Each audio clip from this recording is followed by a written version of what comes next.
ఇది నిన్నటికి సీక్వెల్ అండి. నిన్నటి వ్లాగ్‌కి ఈరోజు సీక్వెల్. ఎందుకంటే మేము నిన్న దర్శనం అయిపోయిన తర్వాత ఆటో ఎక్కి కొంచెం దూరం వచ్చి వంట చేసుకుందాం అన్నా కదా! ఆ ప్లేస్‌కైతే ఇప్పుడు రీచ్ అయ్యాం. రీచ్ అయిన తర్వాతకి ఇంక మా సార్ చెక్ చేస్తున్నాడనేది లాస్ట్ వీడియోలోనే వ్లాగ్ షేర్ చేశాను. ఇక ఇక్కడికొచ్చేసిన తర్వాత మేము తీసుకొచ్చుకున్న పూరీసు పప్పుతో అయితే ఫస్ట్ కొంచెం తినేసినాం. లేదంటే మాకు ఓపిక అప్పటి వరకే అయిపోయింది కదా అన్నట్టు ఫస్ట్ అయితే తినేసినాం.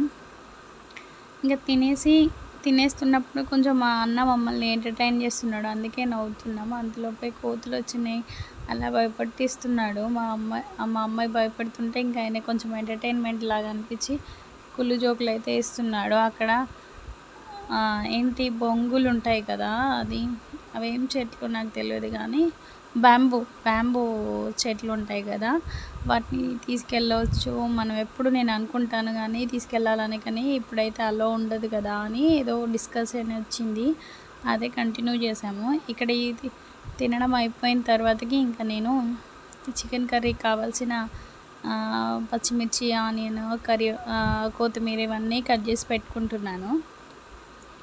ఇంకా నాకు ఆల్రెడీ కాలికి ఏదో గుచ్చుకుంది, ఇంకా నాతో కావట్లేదని ఇంకా మా సార్ అయితే కుకింగ్ అయితే స్టార్ట్ చేశాడు. అప్పటికే ఇంకా నేను మస్తు టయర్డ్ అయి ఉన్నా, కానీ ఇంకా తను స్టార్ట్ చేసేలోపు నేను ఇవన్నీ రెడీ చేసి పెడతాను, నువ్వైతే నువ్వు కర్రీ వండుతావా అంటే సరే అన్నాడు. సరే అని తను వండుతా అంటే ఇంకా నేనైతే సపోర్ట్ ఇచ్చాను. అంతకుముందే మీరు ఎలా వెళ్ళారు, ఎంతమంది ఉన్నారు, జంపన్న వాగు దగ్గర మంది ఉన్నారా అని ఇంకా అన్నయ్య అడుగుతుంటే మా సార్ అయితే ఆన్సర్ చెప్తున్నాడు. అంతలోపే వెహికల్స్, ఉయ్యాలలు అమ్ముకునే వాళ్ళు ఉంటారు కదా, ఉయ్యాలలు కొంటారా అని వచ్చిండు. అప్పుడు ఇక్కడ ఊగే వాళ్ళు ఎవరు లేరు అని ఇంకా అన్న జోకేస్తే నవ్వుతున్నాం. ఇంకా కర్రీ స్టార్ట్ అయితే చేశారు. ఇక గిన్నె పెట్టేసి ఆయిల్ వేసి ఇంకా ఆనియన్, పచ్చిమిర్చి బాగా యాడ్ చేసిన తర్వాతకి ఇంకా అవి వేగేలోపు కొంచెం అన్ని సామాన్లు తీసి బయట పెట్టాను కదా, అల్లం తీసి వేసి బాగా మిక్స్ చేస్తున్నాడు. అది కొంచెం అల్లం పచ్చి వాసన వెళ్ళేంత వరకు బాగా కలబెట్టేసి, చూస్తున్నారు కదా ఎంత షెఫ్ బాగా చేస్తున్నాడు వంట అయితే, నాకు అలా అనిపించింది. నేను అదే జోకులు వేస్తుంటే నవ్వుతూ చేస్తున్నాడు. ఇంకా నేను వీడియో తీసుకుంటున్నాను. గ్యాస్ మీద హ్యాండిల్ చేస్తూ వంట చేయడం అంటే కష్టం, ఎస్పెషల్లీ ఇలాంటి చిన్న గ్యాస్లో అయితే చాలా కష్టం అనిపిస్తుంది. ఇంకా పసుపు అయితే యాడ్ చేస్తున్నాడు. ఇప్పుడైతే నేను అన్నీ చిన్న చిన్న కవర్లలో కట్టుకొని వెళ్ళాను, ఎందుకంటే ఇంకా బాక్సులు అయితే చాలా బాక్సులు అయితే ఇవన్నీ ఒకటే బాక్స్లో పెట్టేసుకొని వెళ్ళొచ్చు అన్నట్టు అలా వెళ్ళాను. ఇంకా పసుపు యాడ్ చేసి బాగా కలిపిన తర్వాతకి ఇంకా చూసారు కదా ఇలా మంచిగా మిక్స్ చేసి కొత్తిమీర కూడా యాడ్ చేసి బాగా ఫ్రై చేశాడు. అంతలోపు మా పిల్లలేమో లూడో ఆడుతున్నారు. వాళ్ళకు ఎంటర్టైన్మెంట్ వే ఎలా ఉంటుందంటే ఇలానే ఉంటుంది. వాళ్ళిద్దరే ఉన్నారు కాబట్టి ఇంకా వేరే గేమ్లు కూడా ఏం లేవు కాబట్టి ఆ గేమ్ అయితే ఆడుకుంటున్నారు.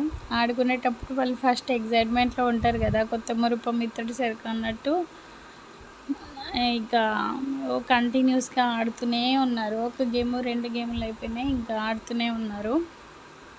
అంతలోపే ఇంకా చికెన్ వేసి బాగా మిక్స్ చేస్తున్నాడు మా వారైతే. ఇక్కడ వేసి ఇంకా కొత్తిమీర ప్లేట్ ఉంటే అందులోనే వాటర్ పోసి ఏసరైతే పెట్టారు. మేమైతే ఏసరంటాం, పైన వాటర్ పెట్టారు, అది స్టీమ్లో ఉడకాలని. మా వాళ్ళ లూడో గేమ్ అయితే ఒకటి అయిపోయింది, ఇంకో ఆట అయింది. ఫస్ట్ ఏమో వాళ్ళ అన్నయ్య గెలిచాడని మేము బాగా అల్లరి చేస్తుంటే కావాలనే వాడు ఓడిపోయాడు. అప్పుడైతే నీకు ఓకే అయిందా, నిమ్మలమైందా అని ఇంకా జోకులు వేస్తున్నాడు. అందులోపే అక్కడ చూస్తున్నాక ఆటో అన్న అయితే అమ్మ వీళ్ళిద్దరు భలే ఉన్నారు కదా అని ఏదో జోకేస్తున్నాడు.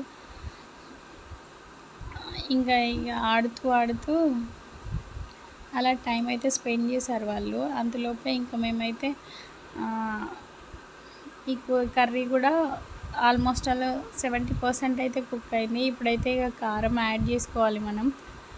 కారమును సాల్ట్ యాడ్ చేసి కొంచెం సేపు స్టీమ్లో ఉడికించాలి, అలా అయితేనే మంచిగా కుక్ అవుతుంది అనేది. మేమైతే ఇలానే చేస్తాం కర్రీ. మీరు ఎలా చేస్తారనేది ఖచ్చితంగా కామెంట్ బాక్స్లో కామెంట్ చేయండి. నాకైతే పర్లేదు, ఇలానే చేసుకుంటే ఎంత యమ్మీగా వస్తుందో తెలుసా. ఇలా బయట వంట చేస్తే అసలు ఏమీ అన్నీ తక్కువనే వాడతాం, కానీ టేస్ట్ వైజ్ అయితే సూపర్ ఉంటుంది కదా. నాకు అలానే అనిపించింది. మేము ఎప్పుడు ఇలానే చేస్తాము, కానీ సింపుల్గా ఇంట్లో ఇలానే చేస్తాం, కానీ అప్పుడప్పుడు టేస్ట్లెస్ అనిపిస్తుంది కదా. మరి అదేంటో ఇక్కడ అలా నాకైతే చాలా యమ్మీగా వచ్చినట్టు అనిపిస్తుంది. లాస్ట్లో మీకు పిక్ యాడ్ చేస్తాను చూడండి. కర్రీ చూస్తే మాత్రం టెంప్టింగ్గా ఉంటుంది. ఇక్కడ ఒక జోక్ అయితే వేసాడు అన్న, బాయిలర్ కోడికి ఆయిల్ ఎక్కువ ఉంటే కొవ్వు ఎక్కువ ఉంటుంది, అందుకే ఆయిల్ ఎక్కువ వస్తుంది అందులో అని. అసలు యాక్చువల్లీ అయితే మనం చికెన్ని బాగా కడుగుతాం కదా, అందులో నుండి వాటర్ రెసిస్టెన్సీ అనేది బయటికి వస్తుంది. నాకైతే ఆ జోక్ భలే నవ్వు వచ్చింది. మీకు ఎలా అనిపించింది జోక్? బాగుందా? బాయిలర్ కోడికి కొవ్వు ఎక్కువ ఉంటుంది అంటే మా పిల్లలు ఇద్దరైతే బాగా నవ్వారు. ఆ తర్వాతకైతే ఇంకా మసాలా ఉంటుంది కదా, మసాలా యాడ్ చేసి కొంచెం కొత్తిమీర వేసి బాగా కలిపి మూత పెట్టేశాడు. ఒక 10 మినిట్స్ ఉడికిన తర్వాతకి ఇంకా మనం మళ్ళీ కొంచెం తినేసి ప్యాక్ చేద్దాం అనుకున్నాం, కానీ అప్పటికే ఇంకా ఇప్పుడే తిన్నాం కదా మళ్ళీ ఏం తింటాం అన్నట్టు ప్యాక్ చేసుకొని అయితే కొంచెం దూరం వచ్చినాక తిందాం అనిపించింది. కానీ ఇక అప్పటికే ఫుల్లీ స్టమక్ ఉండటం వల్ల డైరెక్ట్గా ఇంటికే పట్టుకొని వచ్చేసాం కర్రీని. వచ్చిన తర్వాతకి ఇక మళ్ళీ వీళ్ళు ఆటో అన్న మా సారు బయట ఎక్కడో వెళ్ళి తినేసి వచ్చారు. చూసారు కదా కర్రీ ఎంత యమ్మీగా వచ్చిందో. ఇలా ఈ వ్లాగ్ అయితే నేను పెడితే 30-40 మినిట్స్ వచ్చేది, కానీ మనకు అంత టైం పెడితే ఎవరు చూస్తారన్నట్టు నేనైతే ఇలా పార్ట్గా చెప్పాను. ఈ సిరీస్ బాగుందా, మీకు నచ్చిందా? నచ్చితే కామెంట్ బాక్స్లో కామెంట్ చేయండి, లైక్ చేయండి, షేర్ చేయండి. ఇక్కడ స్టార్ట్ అయ్యాం మనం గట్టమ్మ దగ్గర స్టార్ట్ అయ్యి, ఇంటి దగ్గర నుండి గట్టమ్మ దగ్గరికి స్టార్ట్ అయ్యి, అక్కడ నుండి ఎర్రగట్టమ్మ, అక్కడ నుండి సమ్మక్క సారక్క, తర్వాత రిటర్న్ జర్నీ. ఎక్కడ ఎనర్జీ తగ్గకుండా యాక్టివ్గా మనం మన జర్నీని సాగించాము. Thank you for watching. మీకు 3 వీడియోలలో ఏ వీడియో నచ్చింది అనేది ఖచ్చితంగా కామెంట్ బాక్స్లో కామెంట్ చేయండి, లైక్ చేయండి, షేర్ చేయండి, ప్లీజ్ కమెంట్ కూడా చేయండి.